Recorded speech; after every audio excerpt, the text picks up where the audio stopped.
साथियों नमस्कार, मैं रणधीर सिंह आज अपने चैनल पर आपका स्वागत करता हूं और अपने चैनल पर आज सामान्य विज्ञान से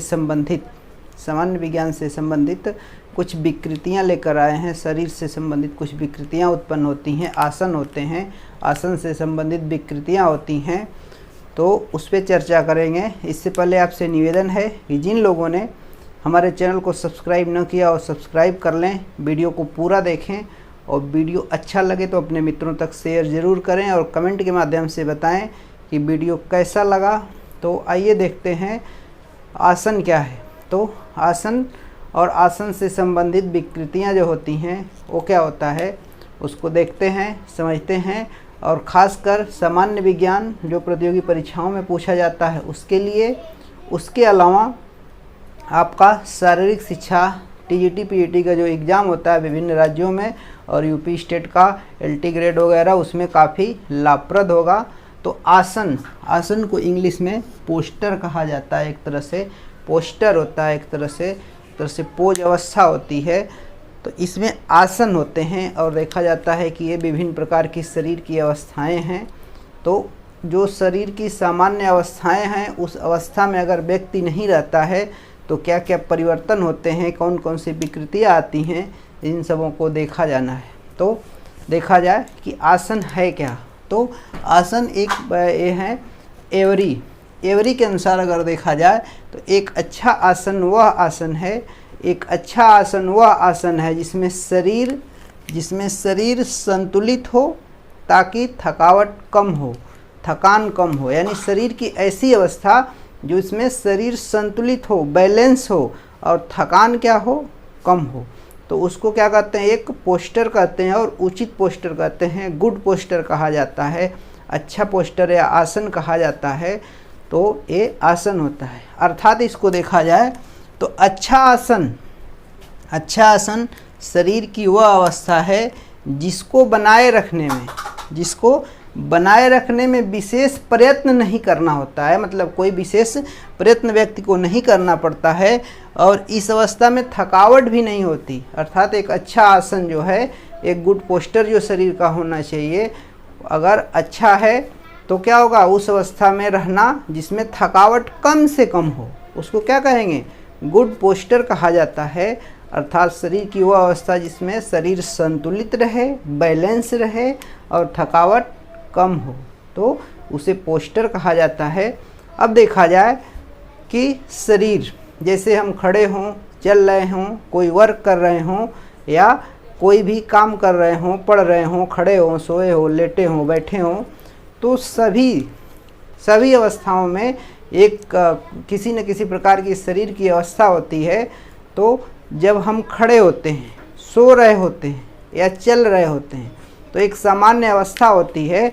उस अवस्था में क्या होता है, पृथ्वी से एक गुरुत्वाकर्षण बल, पृथ्वी पर जब हम जैसे मान लीजिए खड़े हैं तो एक गुरुत्वाकर्षण बल काम करता है और एक गुरुत्वाकर्षण बल जो होता है हम लोगों की शरीर पर, व्यक्ति के शरीर पर, शरीर की मांसपेशियों और हड्डियों पर क्या करता है, एक दबाव उत्पन्न करता है, एक बल उत्पन्न करता है, एक बल प्रयोग होता है, एक तरह से बल उत्पन्न होता है, एक बल कार्य करता है। वो बल जो होता है वो मनुष्य की हड्डियों पे और मांसपेशियों पे दबाव डालता है एक तरह से। और ये क्या करता है, व्यक्ति की जो शक्ति होती है और सहन शक्ति, अर्थात स्ट्रेंथ और इंडोरेंस, शक्ति और सहन शक्ति पे एक विशेष प्रकार का कारण या दबाव उत्पन्न करता है, जिसके कारण शरीर में परिवर्तन होते हैं, चेंजेज हो जाते हैं। और वो जो चेंजेज होते हैं वही क्या करते हैं, विकृति को जन्म देते हैं या विकृति उत्पन्न करते हैं। अर्थात जैसे हम खड़े हैं और खड़े होने का पोस्टर अगर सही नहीं है तो क्या होगा, गुरुत्वाकर्षण बल के कारण, जो पृथ्वी से उत्पन्न हो रहा है, तो गुरुत्वाकर्षण बल के कारण शरीर की, हम लोगों के जो शरीर है, बोन्स है और मांसपेशियां हैं, इस पे एक बल काम करेगा और एक किसी कारणवश एक कमज़ोर पड़ जाती हैं और बल तेज पड़ जाता है। तो क्या होगा, इसमें परिवर्तन हो जाता है, उसी परिवर्तन को हम विकृति कहते हैं। तो देखते हैं कि विकृतियाँ कौन कौन सी हैं। तो शरीर में ढेर सारी विकृतियाँ उत्पन्न होती हैं। गर्दन से संबंधित विकृति हो जाएगी, हड्डियों से संबंधित कहीं टेढ़ा हो जाएगा, रीढ़ की हड्डी से संबंधित विकृति आएगी, पैरों से संबंधित विकृति आ जाएगी। तो क्या होगा, परिवर्तन हो जाएगा, कुछ न कुछ चेंजेज हो जाते हैं और इसी चेंजेज को आपका विकृति कहा जाता है कि ये विकृति हो गई। उन विकृतियों के बारे में देखना है। यही विकृतियाँ पेपरों में पूछी जाती हैं, प्रतियोगी परीक्षाओं में पूछी जाती हैं और इनको आप अच्छे से समझिए। वीडियो अच्छा लग रहा हो तो अपने मित्रों तक शेयर ज़रूर करें। तो आइए देखते हैं कि कौन कौन से आसन हैं।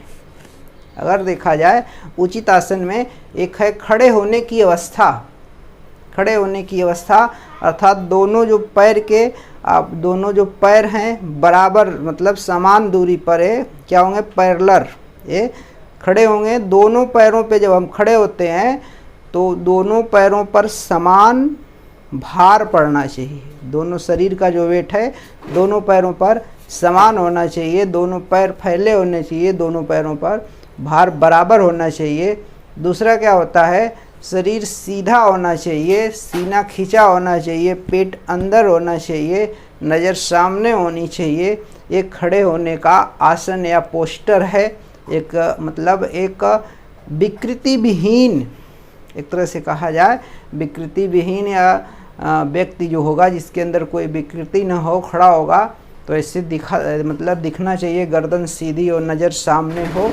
तो एक खड़े होने की होता है। ऐसे ही बैठने की अवस्था होती है। जैसे आप चेयर पे बैठते हैं, चेयर पर आप बैठते हैं तो आपकी ये चेयर है। तो जब बैठते हैं तो आपका ये गर्दन सीधी हो, हाथ ये हो, कमर यहाँ से सीधी हो और पैर ऐसे ये 90 अंश पे, कितने 90 अंश पे मुड़े होने चाहिए। अर्थात 90 अंश का कोण बनाते हुए कमर से, घुटने से और पैर से विधिवत सीधे बैठना होना चाहिए, गर्दन सीधी होनी चाहिए। तो इस पे क्या होता है, इस कंडीशन में बैठने पे थकान कम होती है, तो विकृति नहीं आएगी। अगर गर्दन टेढ़ी करके बैठते हैं तो गर्दन से संबंधित विकृति होगी। यहाँ कमर टेढ़ी करके झुका के बैठते हैं तो कमर से संबंधित विकृति होगी, रीढ़ की हड्डी से संबंधित विकृति होगी और यहाँ पे पैर की गड़बड़ी हो रही है तो पैर से संबंधित विकृतियाँ होंगी। और पढ़ते समय देखा जाए ये गर्दन सीधी होनी चाहिए, ज़्यादा झुकती है तो रीढ़ की हड्डी से, स्पाइनल से संबंधित समस्याएं उत्पन्न होंगी। और जैसे ये बुक है तो बुक और आँखों के बीच कितनी सेंटीमीटर, 30 सेंटीमीटर की लगभग 25 से 30 सेंटीमीटर का डिस्टेंस होना चाहिए। ये बैठने का और पढ़ने का उचित पोस्टर होता है। ऐसे ही होता है टहलते समय या चलते समय कैसा पोस्टर होना चाहिए, तो अल्टरनेट टो एंड एक तरह से एड़ी और पंजा, टो और पंजा जो होते हैं बारी बारी से ज़मीन पे आने चाहिए। अल्टरनेट एक पैर फिर दूसरा पैर बराबर चलना चाहिए, कंधा विधिवत सीधा होना चाहिए चलते समय, दोनों हाथ और पैर अल्टरनेट चलने चाहिए, मतलब सीधा होकर चलना चाहिए, बहुत झुककर या बहुत टाइट मतलब पीछे की तरफ होकर चलने से क्या होता है, विकृति आ जाती है। तो ये चलने का, बैठने का, खड़े होने का, ये सब अलग अलग आसन होता है। तो ये सब उचित आसन हैं। अब देखा जाए उचित आसन से लाभ क्या क्या होते हैं, तो फिजिकल अपीयरेंस होता है। फिजिकल अपीयरेंस या शारीरिक पुष्टि होती है कि जो उचित आसन आप बनाए हैं तो आपका शरीर मतलब फिजिकल अपीयरेंस अच्छा रहेगा। उसके अलावा फिजिकल फिटनेस, शरीर की जो फिजिकली फिटनेस है, शारीरिक आपका बनावट है, फिटनेस है, ये आपकी सही रहती है। और स्वास्थ्य की दृष्टि से अच्छा होता है। स्वच्छता होनी चाहिए, मतलब फिटनेस सही है, स्वच्छता रहेंगे और जब शरीर फिट रहता है तो दिमाग भी स्वस्थ रहता है, मतलब स्वस्थ शरीर में ही स्वस्थ मस्तिष्क रहता है।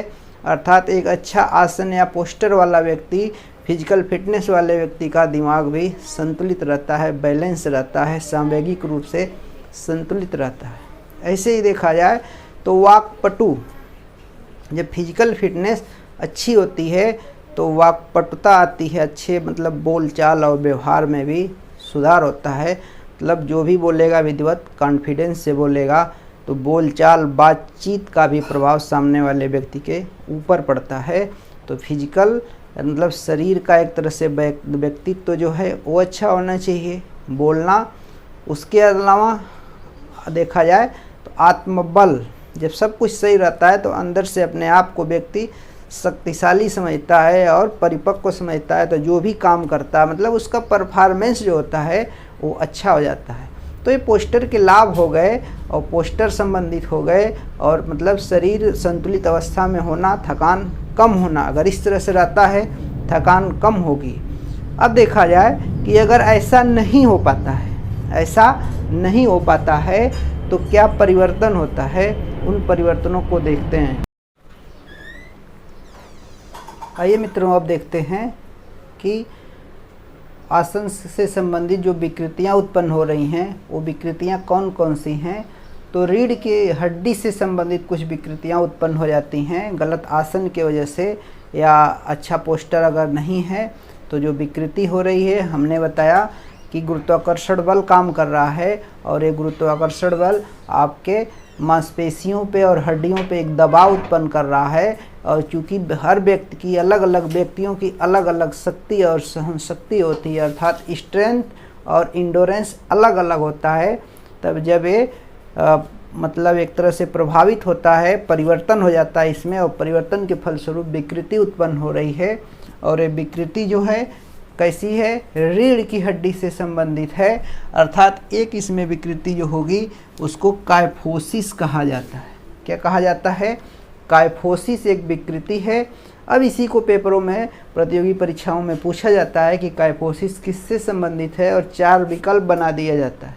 तो कायफोसिस को आपको एक तरह से कुबड़ापन भी कहा जाता है। क्या कहा जाता है, कुबड़ापन।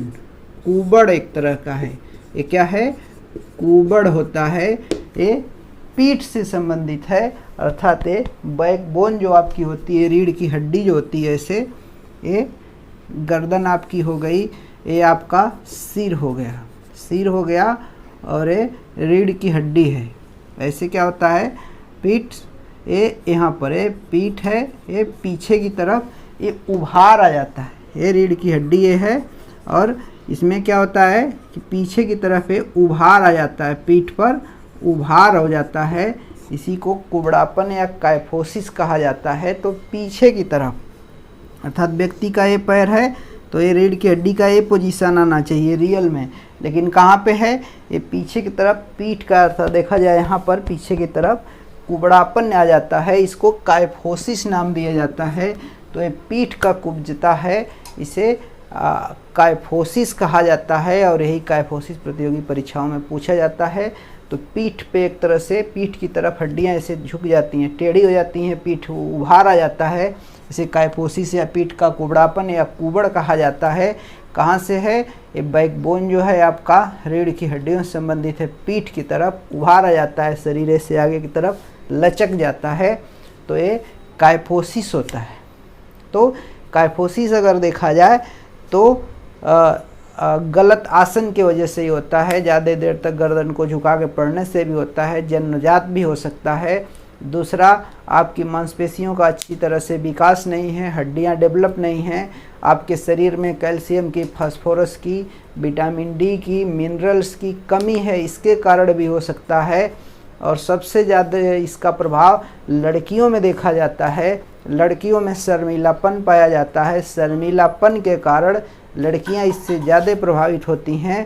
शर्मीलापन में गर्दन ऐसे नीचे आदमी झुकाता है और पीठ का कुबड़ हो जाता है, तो सर्वाधिक प्रभाव इसका लड़कियों में देखा जाता है, शर्मीलापन के कारण देखा जाता है।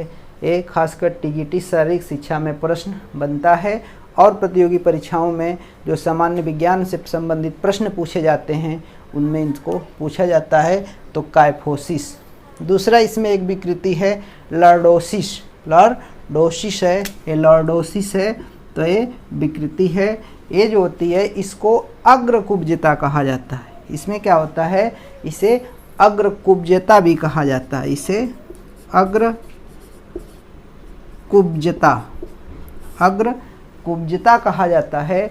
अभी तक हमने देखा कि ये पीठ की तरफ उभार आ जा रहा था, लेकिन अग्रकुब्जता या लॉर्डोसिस में क्या होगा, ये सामान्य तो ऐसे रीढ़ की हड्डी होनी चाहिए, ये रीढ़ की हड्डी ऐसे ये होना चाहिए, लेकिन विकृति जब होती है तो एक कमर, यहाँ से एक कमर हो गई, ये दोनों पैर हो गया, एक कमर से ऊपर हल्का सा ये क्या होता है कि ये आगे की तरफ रीढ़ की हड्डी ऐसे निकल आती है, ऐसे रीढ़ की हड्डी अर्थात आगे की तरफ निकल आती है हल्का सा, तो इसे अग्रकुब्जता कहते हैं। पेट हल्का सा ऐसे बाहर की तरफ रहेगा और पीठ ऐसे सामान्य पीठ है और ये ऐसे दबी होगी, तो इसको अग्रकुब्जता कहा जाता है, या अंग्रेजी नाम इसका होता है लॉर्डोसिस होता है।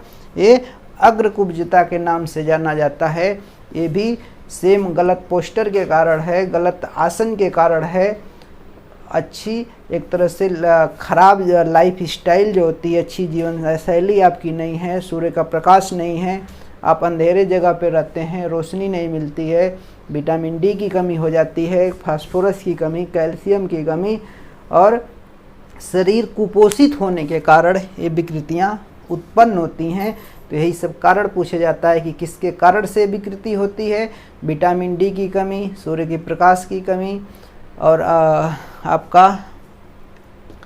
आपका ये फास्फोरस, कैल्शियम, मिनरल्स और कुपोषण के कारण ये विकृतियाँ होती हैं। लॉर्डोसिस अर्थात अग्रकुब्जता नामक एक तरह से विकृति है। ये क्या है, विकृति है, ये उत्पन्न होती है।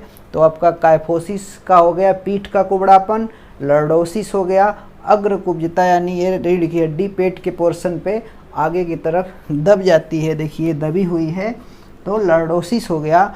फिर ऐसे ही एक विकृति है स्कोलियोसिस, ये गलत पोस्टर या आसन से संबंधित एक विकृति है जिसको स्कोलियोसिस कहा जाता है। तो आइए देखिए कि स्कोलियोसिस में क्या होता है। आइए देखते हैं स्कोलियोसिस में क्या होता है।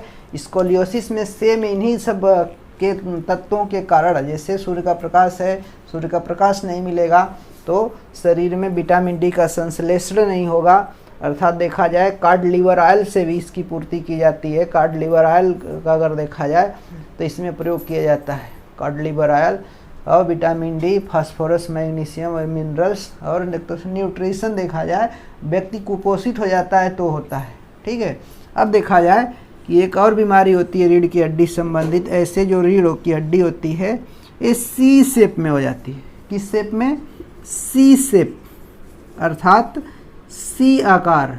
सी आकार अंग्रेजी का जो सी शब्द होता है, सी आकार की हो जाती है। ऐसे रीढ़ की हड्डी एक तरफ दाएं या बाएं झुक जाएगी, या तो ऐसे ये रीढ़ की हड्डी है ये झुक गई, दाएं भी झुक सकती है या ये ऐसे बाएं भी झुक सकती है, ऐसे किसी भी तरफ झुक जाती है, या तो सी आकार में हो जाती है। इसे ही एस शेप भी कहा जाता है, एस शेप, ये एस आकार का बन जाता है। अर्थात देखा जाए तो ये रीढ़ की हड्डी ये ऐसे भी हो जाती है, एस शेप बन जाती है। रीढ़ की हड्डी जो है ये एस शेप बन जाती है, ऐसे बन गई है। एक मिनट, रीढ़ की हड्डी जो होती है एस शेप ऐसे बन जाती है। ये रीढ़ की हड्डी है, ये एस हो गया, अंग्रेजी का एस शब्द हो गया, एस अक्षर हो गया, शब्द नहीं अक्षर, तो एस अक्षर, ये तो एस शेप या सी शेप बन जाती है। रीढ़ की हड्डी ऐसे सीधा ना होके ऐसे सी शेप में या एस शेप में हो जाती है, एस आकार की हो जाती है। इसको स्कोलियोसिस कहते हैं। ये खासकर विटामिन डी, सूर्य का प्रकाश, कैल्शियम, फास्फोरस के अलावा इस तरह की विकृति जो आपके स्विमर होते हैं, तैराक होते हैं और जिम्नास्ट होते हैं, इनमें भी ओवरलोड के कारण या गलत अभ्यास के कारण या ओवरलोड जैसे काफ़ी देर तक एक्सरसाइज करने और जिम्नास्टों में भी इस तरह की विकृतियाँ आती रहती हैं। तो इन सब विकृतियों को दूर करने के लिए जैसे आपका ये कायफोसिस, पीठ का कुबड़ापन है, तो सोते सोते समय पीठ का जो आपका कुबड़ापन है, तो पीठ के तरफ सोते समय पीठ के नीचे तकिया लगा के सोना धनुरासन और नियमित व्यायाम। उसके अलावा हाथ से जो हाथ और कंधे की जो पीछे ले जाने वाली एक्सरसाइज होती हैं, जैसे ऐसे पीछे करने वाली एक्सरसाइज होती हैं, व्यायाम होते हैं, इनसे दूर किया जा सकता है। अर्थात हाथ और पैरों की ऐसी एक्सरसाइज या वैसे व्यायाम जिनको पीछे की तरफ ले जाकर किया जाता है, ऐसे व्यायाम अर्थात करेक्टिव एक्सरसाइज भी कहा जाता है। करेक्टिव एक्सरसाइज इनका नाम दिया जाता है, कॉमन नाम दिया जाता है। तो उस कॉमन एक्सरसाइज से क्या किया जाता है, इसको सही किया जा सकता है। या सोते समय पीठ के बल तकिया लगाया जाता है। और आपका है लॉर्डोसिस। लॉर्डोसिस जो है आपका अग्रकुब्जिता है। तो अग्रकुब्जिता में आपका हलासन, कौन सी एक्सरसाइज है, हलासन है, अल्टरनेट टो टच है और सीटअप लगाना है। तो हलासन, अल्टरनेट टो टच और आपका सीटअप लगाना तो आपका है लॉर्डोसिस को मतलब आप करेक्ट कर सकते हैं, सही कर सकते हैं, कुछ हद तक ठीक हो जाती हैं। और न्यूट्रिशन द्वारा पोषण, आपका बैलेंस डाइट होना चाहिए और उसमें खासकर vitamin D, cod liver oil और आपका फास्फोरस और मिनरल्स की पूर्ति होनी चाहिए। और नियमित करेक्टिव एक्सरसाइज करें और डॉक्टर से भी संपर्क करें तो ये विकृतियाँ दूर हो जाती हैं। इसके ही स्कोलियोसिस है। तो स्कोलियोसिस जो है आपका एक एक्सरसाइज होती है। पहले तो संतुलित आहार आपको ज़रूरत है, हर उसमें संतुलित आहार के साथ साथ हॉरिजॉन्टल एक वार जिम्नास्टिक का इवेंट्स होता है। तो हॉरिजॉन्टल वार की एक्सरसाइज और तैरने वाली एक्सरसाइज एक बेस्ट स्ट्रोक एक तैराकी की शैली होती है, उससे इसको ठीक किया जा सकता है। तो ब्रेस्ट स्ट्रोक का मतलब सीने के बल तैराकी से इसको दूर किया जा सकता है। तो ये आपका रहा रीढ़ की हड्डी से संबंधित 3 विकृतियाँ, काइफोसिस, लॉर्डोसिस और स्कोलियोसिस। इन विकृतियों को आप उनसे माध्यमों से दूर कर सकते हैं, विभिन्न प्रकार के आसनों से, और ठीक किया जा सकता है। तो गलत आसन से विकृतियाँ उत्पन्न हुई और अच्छे तरह से कुछ करेक्टिव एक्सरसाइज हैं, बैलेंस डाइट है, इन सब से आपको आराम मिलता है, सुधार किया जा सकता है। पूरी तरह से ठीक नहीं किया जा सकता है, सुधार किया जा सकता है। तो ये रही एक्सरसाइज करते हैं ये आपका रीढ़ से संबंधित विकृतियाँ। आइए अब देखते हैं आगे इससे संबंधित कौन कौन सी विकृतियाँ हैं जो आसन से संबंधित है। तो मित्रों, अगर वीडियो आपको पसंद आ रहा हो अपने मित्रों तक शेयर ज़रूर करें, खासकर उन मित्रों तक ज़रूर शेयर करें जो शारीरिक शिक्षा टीजीटी पीजीटी का एग्ज़ाम देते हों, उनके तक शेयर ज़रूर करें और कमेंट करके बताएं कि कैसा लगा। लाइक भी करें, कमेंट भी करें। चैनल सब्सक्राइब ना किए हों तो सब्सक्राइब भी कर दें और अपने मित्रों को बताएं। और जिन लोगों को शारीरिक शिक्षा से संबंधित टीजीटी पीजीटी की तैयारी करना है, हमारे चैनल पे वीडियो निःशुल्क देख भी सकते हैं, या लाइव क्लास से जुड़ना चाहते हैं तो हमसे फ़ोन से संपर्क करके लाइव क्लास से भी जुड़ सकते हैं। तो आपका आइए देखते हैं आसन से संबंधित विकृतियों में। अब तक हमने देखा कि रीढ़ की हड्डी से संबंधित काइफोसिस, लॉर्डोसिस और स्कोलियोसिस विकृति देखा। अब हम देखते हैं कि पैर से संबंधित कौन कौन सी विकृतियां हैं जो गलत आसन के वजह से हो रही हैं, गलत पोस्टर के वजह से हो रही हैं, या कुछ विकृतियां हैं जो कुपोषण और जन्मजात या आनुवांशिक कारणों से भी हो रही हैं। आनुवांशिक कारण हैं वो पीढ़ी दर पीढ़ी माता पिता से एक पीढ़ी से दूसरे पीढ़ी में ट्रांसफ़र भी हो जाती हैं। तो एक बीमारी है, एक तरह से विकृति है। क्या है? विकृति है, ये डिफॉर्मिटीज है। क्या है? डिफॉर्मिटीज है। और ये है चपटा पैर या फ्लैट फुट होता है। अगर देखा जाए तो ऐसे नॉर्मल आपकी टांग है तो पैरों के बीच ऐसे हल्का सा एक कर्व होता है, इस तरह से हल्का सा कर्व होगा पैरों में, इस तरह से हल्का सा गड्ढा होता है, तो नॉर्मल फुट माना जाता है। लेकिन इसमें क्या होता है, एबनॉर्मल हो जाता है। अगर ये पंजे हैं तो ये ऐसे होना चाहिए, आपका ये एड़ी हो गई तो ये हल्का सा कर्व होना चाहिए, लेकिन ऐसा ना होकर इसमें क्या होता है, इस तरह से पूरा फ्लैट हो जाता है। ये एड़ी और पंजा पूरा एकदम चपटा हो जाता है। ये इसी को फ्लैट फुट कहा जाता है। एक गलत पोस्टर के कारण भी होता है, या कम उम्र की बच्चों में जो छोटे बच्चे होते हैं इनको काफ़ी देर तक पैदल चलाने से भी होता है, और ओवरवेट से भी हो जाता है। शरीर का जब भार ज़्यादा होता है तो ये फ्लैट चपटे हो जाते हैं, इनकी पेशियां जो होती हैं डेवलप नहीं होती हैं, फ्लैट फुट का ये विकृति उत्पन्न हो जाती है। तो कुपोषण कारण है, आनुवंशिक कारणों से भी हो सकता है। तो इसको दूर करने के लिए करेक्टिव एक्सरसाइज कराई जाती हैं, जैसे टो टच वगैरह होता है इसमें, और पंजे केवल खड़ा होना होता है इसमें। पंजे से एक्सरसाइज कराना, किसी दीवार पे खड़े होकर, दीवार के सहारे खड़े होकर कपड़े को ऐसे पंजों से उसको सिकोड़ना, ये सब एक्सरसाइज होती है। तो आपका ये फ्लैट फुट हो गया। ओवरवेट से है, आनुवंशिक भी है, जन्मजात भी हो सकता है, और बच्चों को काफ़ी देर तक पैदल चलाने से भी होता है। ये पेशियाँ कमज़ोर होती हैं, पैर पूरा फ्लैट हो जाता है। नहीं तो इसमें हल्का सा अर्धचंद्राकार ऐसे गड्ढा टाइप का हल्का सा बनता है। इसकी पहचान कैसे की जाती है? इसकी पहचान अगर आपको फर्श पे आपका पैर भिगो के चला दिया जाए तो ये पूरा निशान बन जाएगा। अगर फ्लैट फुट नहीं है तो पूरा निशान नहीं बनेगा, वो ऐसे कट के बनेगा, ऐसे ये ऐसे कट जाएगा। ऐसे अगर पैर देखा जाए तो ये फ्लैट फुट नहीं है तो ये ऐसे फिगर बनेगा। फर्श पे अगर चला दिया जाए पैर को भिगोकर ऐसे बनेगा। फ्लैट फुट नहीं है, ये नॉर्मल है। कैसा है? नॉर्मल है। और फ्लैट फुट है तो विधिवत आपका ये ऐसे आएगा, ये ठीक है। तो ये फ्लैट हो गया, ये एबनॉर्मल हो गया। कैसा हो गया? एबनॉर्मल हो गया आपका, और ये नॉर्मल है। तो इससे पहचान की जाती है।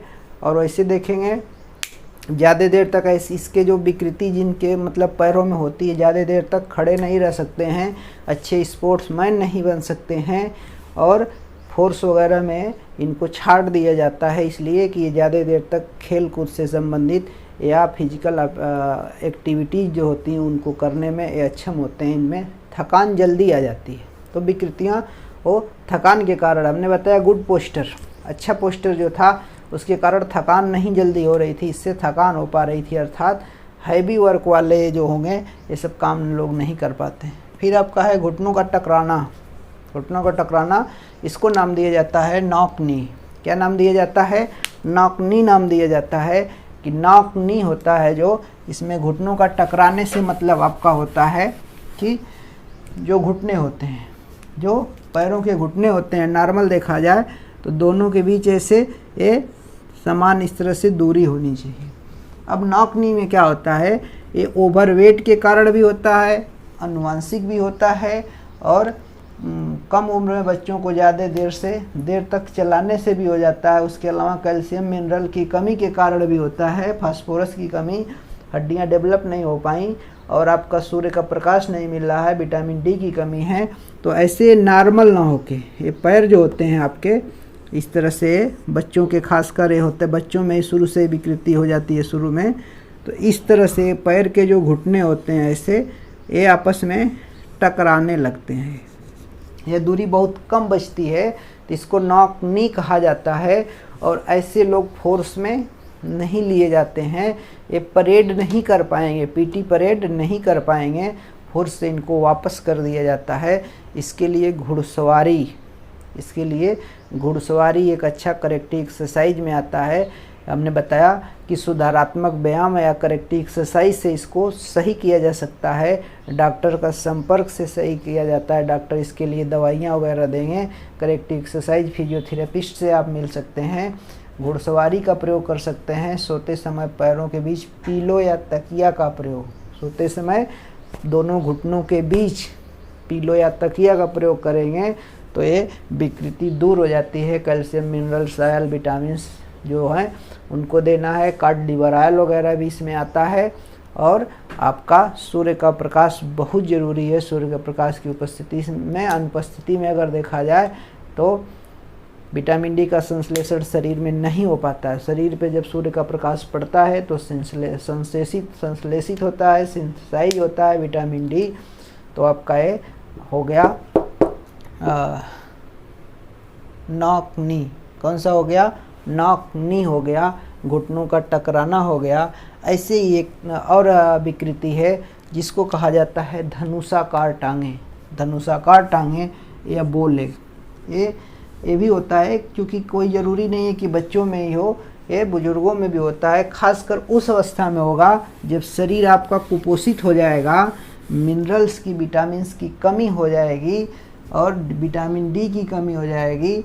और ये इस तरह से शरीर का जो घुटना होता है पैर से ऊपर से ही रहेगा, ये ऐसे फैल जाता है। ये पैर हो गया और ये घुटना हो गया, ऐसे फैल जाता है। अर्थात हमने बताया कि नॉर्मल होगा ऐसे, तो नॉर्मल ना होके फैल जाता है, साइड में फैल जाता है। ओवरवेट के कारण भी होता है, बीमारी या कुपोषण के कारण भी होता है, या जन्मजात भी हो सकता है। बाद में अगर हो रहा है तो कुपोषण के कारण हो रहा है। बुजुर्गों में भी ऐसा होता है, आर्थराइटिस वगैरह जो घुटने का होता है उससे भी होता है, इसका प्रभाव पड़ता है। तो ये आपका हो गया बो लेग, इसको कहा जाता है बो लेग या धनुषाकार, धनुष्टंकार कहा जाता है। धनुष्टंकार या धनुषाकार टांगे, या इसी को डब्लू लेग्स भी कहा जाता है। डब्लू लेग्स कहा जाता है। आपका बो लेग्स या डब्लू लेग्स टांगे इस तरह से डब्लू के आकार की हो जा रहे हैं। इस तरह से अगर देखा जाए तो अंग्रेजी का डब्लू आकार है जो बन रहा है, ऐसे टांगे हो जाती हैं। तो इसको डब्लू लेग कहा जाता है, बो लेग कहा जाता है, धनुष्टंकार या धनुषाकार टांगे कहा जाता है। धनुषाकार टांगे कहा जाता है। ये विकृति होती है आपके गलत पोस्टर से, सूर्य के प्रकाश की कमी से, विटामिन डी की कमी से, कुपोषण और इससे होती है। तो इसके लिए करेक्टिव एक्सरसाइज, डॉक्टर से संपर्क और ये सब किया जाता है। इन्हीं विकृतियों के बारे में प्रतियोगी परीक्षाओं में पूछ दिया जाता है और ये पूछा जाता है कि किसकी कमी से है। तो ये दिए होंगे कोई एक विकल्प, उसमें से आपको सेलेक्ट करना होता है। ऐसे ही पूछ देता है कि किससे संबंधित विकृतियां हैं। तो ये जो विकृतियां आप देख रहे हैं, नॉक नी, बो लेग, ये आप किससे संबंधित हैं? फ्लैट फुट, ये पैर से संबंधित हैं। ये किससे संबंधित हैं? फुट से संबंधित हैं, पैर से संबंधित विकृतियां हैं। और रीढ़ की हड्डी से संबंधित काइफोसिस, स्कोलियोसिस और लॉर्डोसिस, 3 रीढ़ की हड्डी से संबंधित हैं। और फ्लैट फुट, नॉक नी, बो लेग ये फुट से संबंधित हैं। ऐसे ही गलत पोस्टर के कारण, से शरीर में कुपोषण के कारण विकृति उत्पन्न हो जा रही है तो शोल्डर से संबंधित हो जाएगी, चेस्ट से संबंधित हो जाएगी और टोज से संबंधित हो जाएगी। जो पैर के पंजे होते हैं उससे संबंधित विकृति हो जाती है। इन विकृतियों को देखते हैं कि इन विकृतियों में क्या होता है, कैसे क्या परिवर्तन होते हैं, और इन विकृतियों के बारे में अच्छे से देखकर समझना है और क्या करना है, अपने मित्रों को बताना है कि चैनल को सब्सक्राइब करें और देखें, प्रतियोगी परीक्षाओं को बीट करें। क्योंकि इस समय परिस्थितियाँ प्रतिकूल हैं, तो स्वास्थ्य का विशेष ध्यान देते हुए इस वीडियो को पूरा देखिए और चैनल को सब्सक्राइब करें और इसके सीखते हुए प्रतियोगी परीक्षाओं में अधिक से अधिक नंबर लेकर अपना भविष्य उज्जवल बनाएं। इस उम्मीद और विश्वास के साथ चलिए आगे बढ़ते हैं। गोल कंधे, अगला ये है गोल कंधे अर्थात राउंड शोल्डर्स। राउंड शोल्डर्स में देखा जाए तो ये व्यक्ति है, इसका गर्दन है और सामान्य देखा जाए तो ऐसे सीधा शोल्डर होना चाहिए। जो कंधे होते हैं सामान्य व्यक्ति में ऐसे सीधे होने चाहिए, ऐसे कंधे सीधे होने चाहिए। अब क्या होता है, विकृति जब आ जाती है तो ये बोन्स जो यहाँ पे है, शोल्डर की जॉइंट और यहाँ पे क्लेविकल और आपका शोल्डर पीछे जो है स्कैपुला बोन वगैरह हैं, क्या होती हैं, ऐसे लचक जाती हैं। तो ये क्या होती हैं, ये सामान्य ना हो करके कुछ ऐसे हो जाती हैं, ये ऐसे हो जाती हैं, ये ऐसे दिखाई देती हैं। तो इस तरह का अर्थात गोल कंधा, इसको क्या बोलेंगे, गोलाकार हो जाती हैं, ऐसे गोल कंधाएँ बन जाती हैं, ऐसे नॉर्मल ना होके, इस तरह से नॉर्मल ना होके ऐसे गोल शोल्डर बन जाते हैं, कंधे बन जाते हैं। इनको राउंड शोल्डर्स कहा जाता है। क्या कहा जाता है, राउंड शोल्डर्स कहा जाता है। ये नॉर्मल आपका हो गया, नॉर्मल, और आपका ये राउंड शोल्डर हो गया, राउंड शोल्डर, राउंड शोल्डर्स हो गया। कंधे जो होंगे ये गोलाकार हो जाते हैं। एबनॉर्मलिटी या डिफॉर्मिटीज उत्पन्न हो गई, विकृति उत्पन्न हो गई, किसके कारण हुई, vitamin D, phosphorus, calcium, minerals और कुपोषण के कारण हो गई। और इसको दूर करने के लिए करेक्टिव एक्सरसाइज होती हैं, डॉक्टर से संपर्क किया जाता है, और ये सब होते हैं शोल्डर से संबंधित व्यायाम किया जाता है, एक्सरसाइज होती है। करेक्टिव एक्सरसाइज का सहारा लेके इसको सुधारा जा सकता है, सही भी किया जा सकता है। तो आपका है राउंड शोल्डर्स। राउंड शोल्डर के बाद देखते हैं पिजियन टो।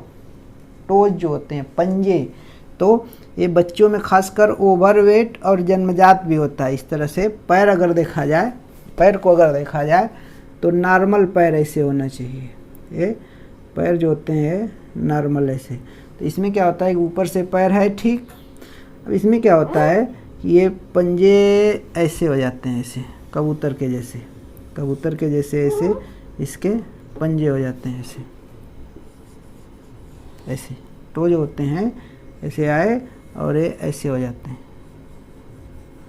ऐसे इसको पिजियन टो बोला जाता है। ऐसे कबूतर का जो ऐसे आकार होता है, ये कबूतर के आकार के यहाँ पर बन जाते हैं ए ठीक, पिजियन टो बोला जाता है। इस तरह से ऐसे उभार टाइप का बना रहता है, ऐसे टेढ़ा बन जाता है। पैर ऐसे सीधा ना होके ऐसे सीधा होना चाहिए, ऐसे ये ऐसे हल्का सा मुड़ जाता है दोनों पंजे, इसको पिजियन टोज बोला जाता है। जो पंजे होते हैं ऐसे साइड में झुक जाते हैं, जबकि होना कैसे चाहिए, ऐसे नॉर्मल होना चाहिए। ये आपका नॉर्मल हुआ पंजा, लेकिन ऐसे नॉर्मल सीधा ना होकर ये किधर की तरफ, एक तरफ ऐसे झुक गए, अंदर की तरफ ऐसे झुक गए, तो इसको पिजियन टो बोला जाता है।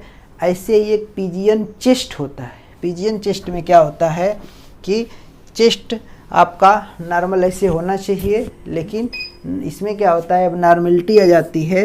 ये आपका चेस्ट है तो ऐसे ना होके ऐसे पिजन की तरह से, जैसे कबूतर, कबूतर का शेप जैसे आप देखेंगे तो इस तरह से ये ऐसे ऐसे हो जाता है, ऐसे सिकुड़ के ऐसे हो जाता है। इसको बोला जाता है पिजियन चेस्ट। आपका ये चेस्ट हो गया। तो ये सब विकृतियां हैं। और किससे संबंधित विकृतियां हैं, तो आपका शरीर से संबंधित हैं। ये जो आपके हो गए राउंड शोल्डर, पिजन टो, तो ये तो पैर से संबंधित ये भी हो गई, शोल्डर, राउंड शोल्डर, और पिजन चेस्ट आपकी चेस्ट से संबंधित डिफॉर्मिटीज या विकृति हो गई। और ये आपका पिजन टोज जो है, टोज है, ये टोज जो है पैर से संबंधित विकृति हो गई। तो पैर से संबंधित विकृतियाँ होती हैं, रीढ़ की हड्डी से संबंधित होती है, गर्दन से भी संबंधित हो जाती हैं। तो ये ढेर सारी विकृतियाँ हैं, जिसमें जो मेन मुख्य रूप से जो विकृतियाँ थी हमने इस वीडियो के माध्यम से पूरा समझाने का प्रयास किया है। आई होप कि आपको अच्छा लगा होगा। अच्छा लगा हो तो कमेंट करके ज़रूर बताएं। और जिन लोगों को टीजीटी शारीरिक शिक्षा, टीजीटी पीईटी शारीरिक शिक्षा संबंधित ऑनलाइन तैयारी करना चाहते हों, वो फ़ोन के माध्यम से हमसे संपर्क कर सकते हैं। इस उम्मीद और विश्वास के साथ वीडियो आपको अच्छा लगा होगा। इसके साथ साथ बहुत बहुत धन्यवाद। जय हिंद।